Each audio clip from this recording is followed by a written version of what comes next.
ہر مسلمان دو حالتوں میں سے کسی ایک حالت میں ہوتا ہے، یا تو خوشحالی، فراوانی، نعمتوں کی ریل پیل اس حالت میں ہوگا، یا پھر وہ انسان تکلیفوں میں، بیماریوں میں، مصیبتوں میں، غربت، افلاس اس حالت میں ہوگا۔ دونوں حالت میں اللہ اس کو آزماتے ہیں۔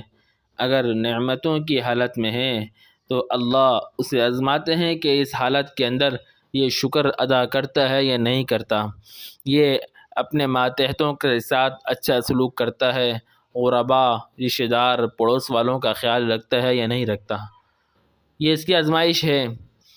اور دوسری وہ سخت آزمائش ہوتی ہے جب اللہ کسی کو بیماریوں میں، پریشانیوں میں اور آزمائش میں مبتلا کر دیتا ہے، غربت ہے، اس حالت میں اللہ کی طرف سے یہ امتحان ہوتا ہے کہ یہ صبر کرتا ہے یا نہیں کرتا۔ فَأَمَّا الْإِنسَانُ إِذَا مَبْتَلَاهُ رَبُّهُ فَأَكْرَمَهُ وَأَمَّا إِذَا مَبْتَلَاهُ فَقَدَرَ عَلَيْهِ رِزْقَهُ۔ ان دونوں آیتوں کے اندر میرا اللہ نے دونوں طرح کے لوگوں کا حال بیان کر دیا ہے۔ تو ہم نے کرنا کیا ہے؟ جب بھی مصیبت آ جائے، وَإِذَا أَصَابَهُم مُّصِيبَةٌ قَالُوا إِنَّا لِلَّهِ وَإِنَّا إِلَيْهِ رَاجِعُونَ۔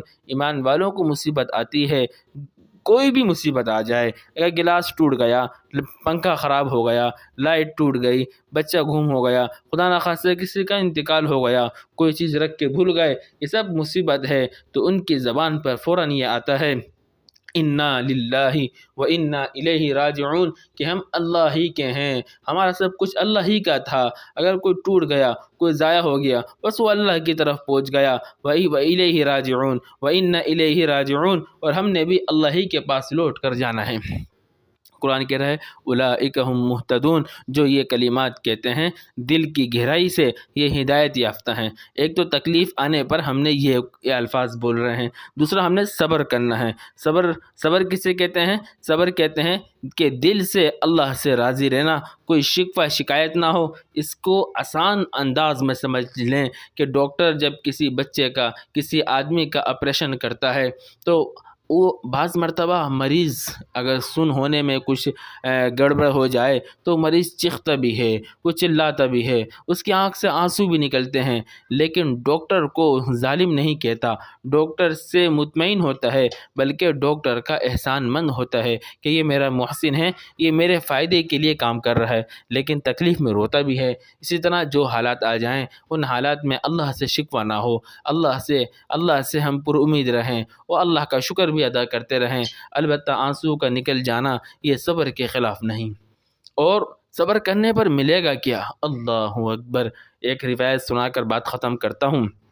حضور صلی اللہ علیہ وسلم فرماتے ہیں جب قیامت والے دن یہ مصیبت و آزمائش میں گرفتار لوگ جو صبر کر جایا کرتے تھے، تکلیف آنے پر صبر کر جایا کرتے تھے، ان لوگ، ہاں اس میں وہ لوگ بھی آ گئے۔ ایک آدمی کسی پر احسان کر رہا ہے، خرچ کر رہا ہے، وہاں سے احسان کا بدلہ احسان نہیں بلکہ باتیں سننے کو مل رہی ہیں، اس کے خلاف باتیں ہو رہی ہیں۔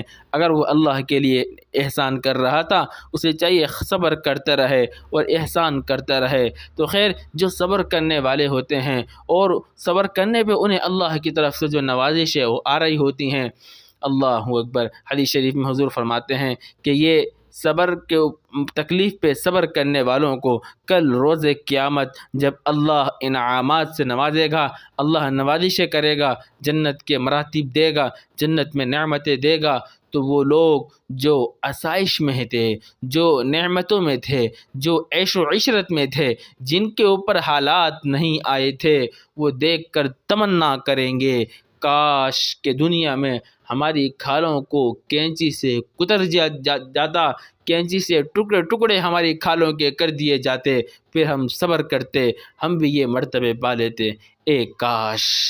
تو اللہ سے حالات مانگنے نہیں چاہیے، جب آ جائیں تو اس پر صبر کرنا چاہیے۔